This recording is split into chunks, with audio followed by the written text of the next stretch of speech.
जैसे कहते हैं कि भूख लगती है तो हम रसोई के तरफ जाते हैं और हमें एहसास होता है कि हमें भूख लगी है, और जैसे ही भोजन करते हैं तो हमारी भूख शांत हो जाती है। ऐसे ही देखो, कहते आत्मा का जो खुराक है वो भजन है, सत्संग है, सेवा है। और जब आत्मा को सत्संग मिलता है और हम भजन करते हैं तो हमारी आत्मा तृप्त हो जाती है और वो आनंदित प्रफुल्लित हो जाती है। और कहा धन दौलत कुछ काम न आए, अंत समय में कुछ भी काम नहीं आता है।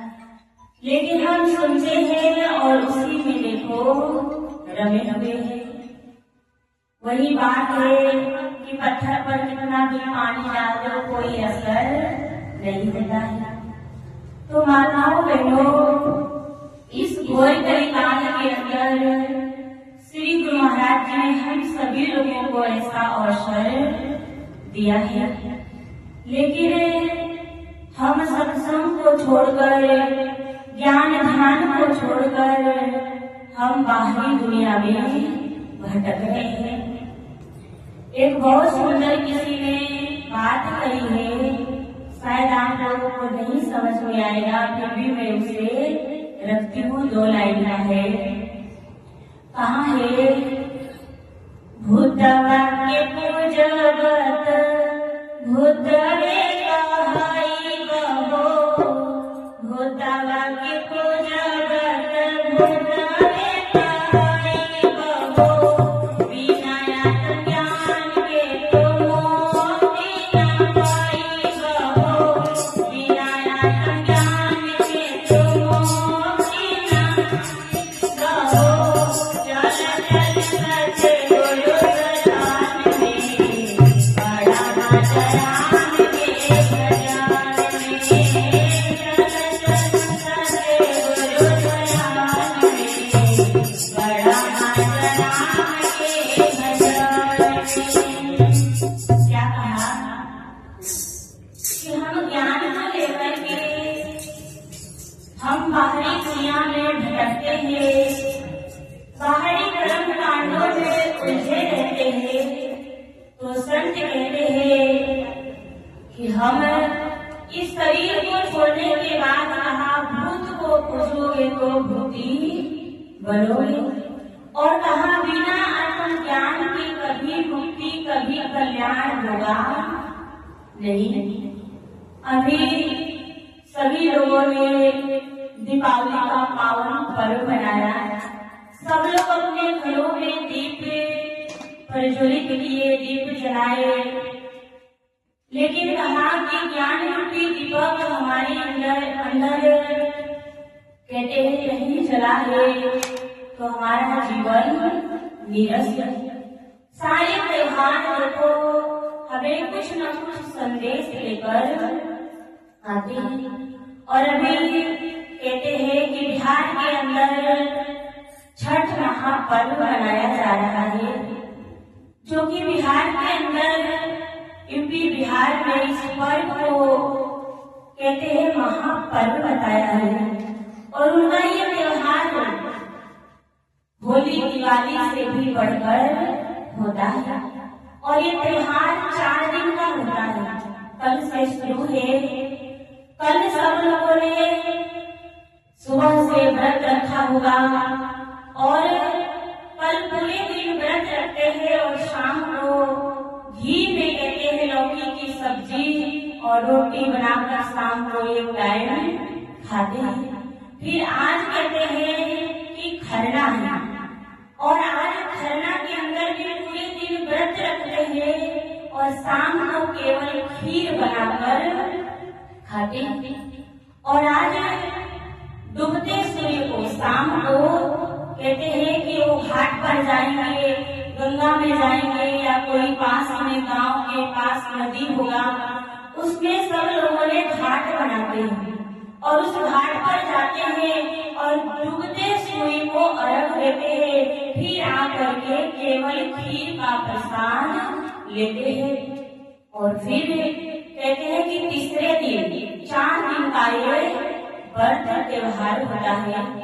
तीसरे दिन फिर पूरे दिन व्रत रखते हैं, उपवास करते हैं और शाम को फिर वो घाट पर चले जाते हैं और डूबते सूर्य को अर्घ देते हैं और फिर वहीं पर पूरी रात रहते हैं। और दूसरे दिन कहते हैं कि उगते सूर्य को, और उस दिन देखो आप लोग अनुभव करना, जैसे आप लोग करवा चौथ का व्रत रखते हो तो उस दिन चांद देर में आता है, ऐसे ही देखो कहते हैं कि परसों सुबह जब उनका अर्घ देने का समय हुआ तो उस दिन सूर्य भगवान लेट में उदित होते हैं और उन्हें बहुत प्रकार से मनाते हैं, विनती करते हैं, प्रार्थना करते हैं। और सूर्य देव जब निकलते हैं तो अर्घ देके हवन करके सब लोग अपने घर आते हैं।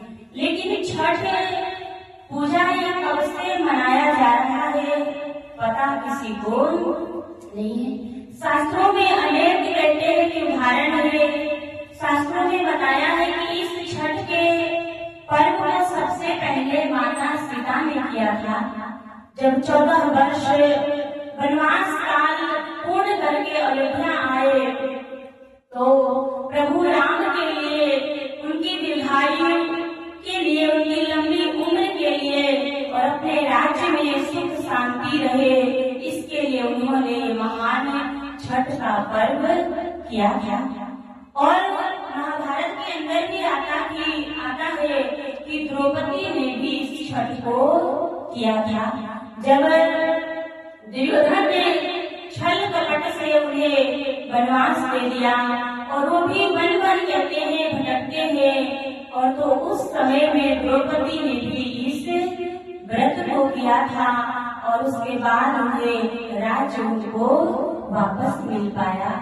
वैसे कहा है कि छठ का ये पर्व देखो शिव पुराण में भी आता है और ये त्योहार का पर्व कहते हैं क्यों मनाया जाता है और छठ माता जो है वो कौन है, तो कहा कि शिव पुराण के अंदर एक कथा आती है जो कि तारकासुर नाम का एक असुर था और उसने ब्रह्मा जी की तपस्या किया, क्योंकि असुर जो लोग होते थे वो तपस्या करते थे और सबसे पहले जब देव प्रसन्न होते थे तो उनसे अमृतत्व का वरदान मांगते थे। लेकिन ब्रह्मा जी कहते हैं कि मैं अमृतत्व का तुम्हें वरदान नहीं दे सकता, क्योंकि संसार में जो भी आया है उसे एक दिन जाना है। तो तुम कुछ और कहते हैं वरदान मांग लो। तब तारकासुर ने कौन सा वरदान मांगा कि मुझे ऐसा वरदान दीजिए कि मेरी मृत्यु किसी से ना हो, केवल भगवान शिव के पुत्र के हाथों ही मेरी मृत्यु हो।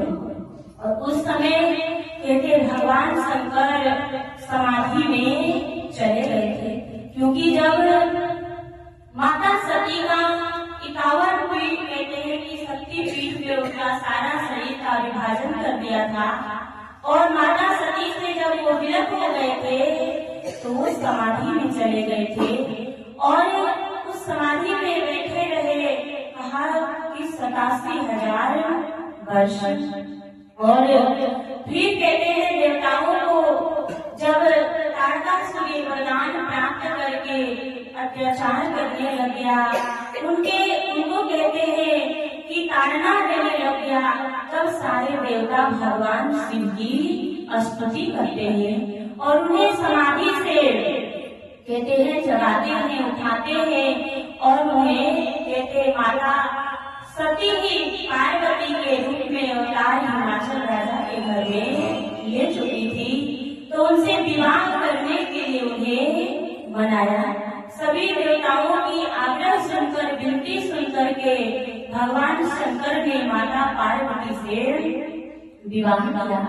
और उसके बाद कहते हैं कि जब तारकासुर को ये पता चला कि भगवान भोलेनाथ जो हमेशा समाधि में लीन रहते हैं, जो वैरागी है, उन्होंने विवाह कर लिया है, तो तारकासुर को कहते हैं कि चिंता होने लग गई और तारकासुर कोई न कोई कहते हैं उपद्रव करने लग गया।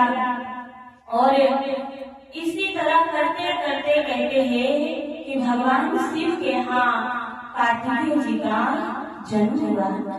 जैसे ही कार्तिकेय जी का जन्म हुआ तो तारकासुर कैलाश पहुंच गया।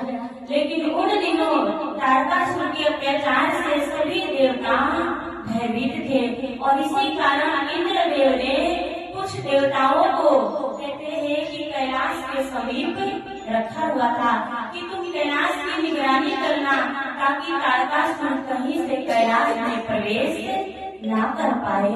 जगह जगह पर देवता लोग रह करके कैलाश की निरीक्षण करते थे, कैलाश की देखभाल करते थे। लेकिन तारकासुर भेष बदल करके कैलाश पहुंच गया और उस बालक को सोते हुए देखा और चुपके से उठा करके कहते हैं वहाँ से चला गया। और दूर पहाड़ी पर जा करके सोचता ये तो छोटा सा बालक है और नन्हा सा बालक ऊंची पहाड़ी से फेंको तो कहाँ बचेगा। लेकिन वो यही नहीं समझ पाया कि स्वयं साक्षात महादेव के पुत्र है। महादेव कहते हैं कितने शक्तिशाली है तो उनके पुत्र क्या शक्तिशाली नहीं है। अब तारकासुर ने सोचा छोटा सा बालक है, अभी इसका जन्म हुआ है और यही सोच करके पहाड़ी से उसने फेंक दिया। और पहाड़ी से फेंक करके और वो खुश होता है कि मैं अपने काल का वध कर दिया। जो मेरी मृत्यु का कारण था मैंने उसे ही हटा दिया। लेकिन संयोग बस देखो जब तारकासुर ने उस बालक को पहाड़ से नीचे फेंका तो उस समय देवता लोग पहरा दे रहे थे। तो सूर्य देव देखते हैं कि आकाश मार्ग से कोई परीक्षा आ रहा है तो उन्होंने गोद में उस बालक को ले लिया और उस बालक को लेकर के कहते हैं कि इधर उधर थोड़ा टहल रहे थे। उसी समय वहाँ गंगा जी प्रकट हुई। अब गंगा जी उस समय कैलाश अपनी बहन पार्वती के यहाँ जा रही थी। जब देखा कि सूर्य देव के गोद में एक बालक है और वो बालक रो रहा है क्योंकि उसे भूख लगी थी, तब सूर्य देव कहते हैं कि हे गंगा, ये बालक ऊपर से आकाश से गिरता हुआ आ रहा था और ये मेरी गोदी में आया है, लेकिन इसे बहुत भूख लगी है तो आप लेकर इसे कहीं जाओ। कहते हैं कि इसकी भूख शांत करने की कोई व्यवस्था करो। अब गंगा ने उस बालक को लेकर के चारों तरफ कहते हैं भ्रमण करती है। कोई दिखाई नहीं देता है, लेकिन एक जगह जाती है तो एक तालाब में 6 कृतकाएं कहते हैं उसमें स्नान कर रही थी। तब गंगा माँ ने कहा कि इस बालक को बहुत भूख लगी है और आप इसकी भूख शांत करो। तब माताओं बहनों 6 कृतिकाओं ने उस बालक की भूख शांत किया और कहते हैं कि जब उनकी भूख शांत हो गई तब गंगा जी ने ही उनका नाम कहते हैं कि उनका नाम कार्तिकेय रखा।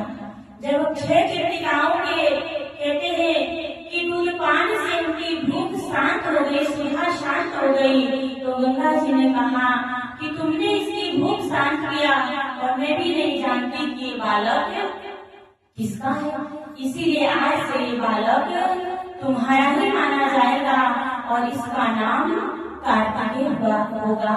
और वही कृतिकाएं कहते छठी माता कही जाती है और इसीलिए कहते हैं कि खास कर माताएं बहनें इस त्योहार को करती है कि हे छठी माँ, जैसे आपने कार्तिकेय जी की रक्षा किया और 6 कृतिकाओं ने कार्तिकेय जी की लालन पालन उनकी परवरिश किया, इसीलिए माताएं पहले करती है कि जैसे आपने कार्तिकेय जी की पालन पोषण किया, उनकी देखभाल किया, वैसे हमारी भी संतानों की आप रक्षा कीजिएगा। इसी उद्देश्य से इस त्योहार को मनाया जाता है। और इसमें देखो कहते हैं कि एक छठी माँ, सूर्य देव और गंगा माँ तीनों आ जाते हैं क्योंकि 6 कृतिकाएं जो सरोवर में स्नान करती थी थी तो प्रतिदिन भगवान सूर्य को अर्घ्य देती थी और उनके मन में यही इच्छा थी कि हमारी भी कोई संतान हो। तो वो बालक सूर्य देव के गोद में आया। फिर वो बालक गंगा जी के पास गया और गंगा जी ने फिर 6 चित्रिकाओं को दिया। तो इस त्योहार में कहते डूबते और उगते सूर्य को अर्घ दिया जाता है कि हे सूर्य भगवान, आपकी ही कृपा से हमें पुत्र मिला और ये हमें सौभाग्य प्राप्त हुआ। और कहते हैं कि गंगा जी में कहते कोई गंगा जी में, कोई कहते हैं समीप के नदी में पूरी रात कितना कठिन व्रत है कि देखो रात भर वही रहते हैं। कोई तो अर्घ देने के बाद तुरंत उस पानी के अंदर खड़े हो जाते हैं, पूरी रात खड़े रहते हैं। जब तक सुबह सूर्य उग नहीं जाते तब तक उस पानी के अंदर खड़े रहते हैं। और कोई 2 बजे से, कोई 3 बजे से उस पानी के अंदर खड़ी रहती है। तो ये महान पर्व हमें यही संदेश देता है कि देखो 6 चित्रिकाओं ने श्रद्धा भाव भक्ति से सूर्य भगवान की पूजा किया, उन्हें फल सूर्य भगवान ने प्रदान किया। आज कहते हैं कि ऐसा ही अवसर हमें भी श्री गुरु महाराज जी दे रहे हैं। समय समय पर हमें सेवा करने को कहा जाता है, लेकिन हम सबसे मन चुराते रहते हैं। लेकिन कहा कि वो बड़े भाग्यशाली है जो कहते हैं कि समय के महान पुरुष के, समय के सदगुरु महाराज के सेवा करते हैं और अपने जन्म को सफल बनाते हैं। तो ये छठ महापर्व ने संदेश देता है कि किसी भी चीज को हम श्रद्धा भक्ति भाव से करते हैं तो हमें कहते हैं कि उसका फल अवश्य मिलता है।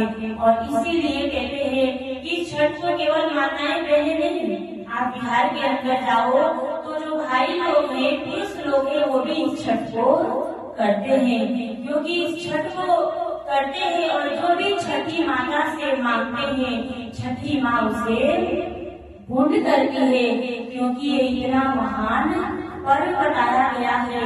पहले कहते हैं नहा धो करके पवित्र होते हैं, फिर इस छठ की कहते हैं शुरुआत करते हैं।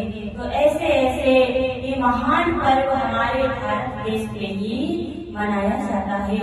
तो कहते हैं सारे त्योहार कुछ न कुछ संदेश लेकर आते हैं और वैसे ही हम भी सत्संग सुने, सेवा करें और गुरु महाराज जी के दर्शन करें। और इसीलिए माताएं बहनें देखो जब घाट पर जाती है तो क्या गाती है, कांच ही बस की बहनिया बहनी घटे पहुंचा, बहनी घटे पहुंचा, कांच ही बस की बहनिया बहनी घटे पहुंचा, बहनी घटे पहुंचा।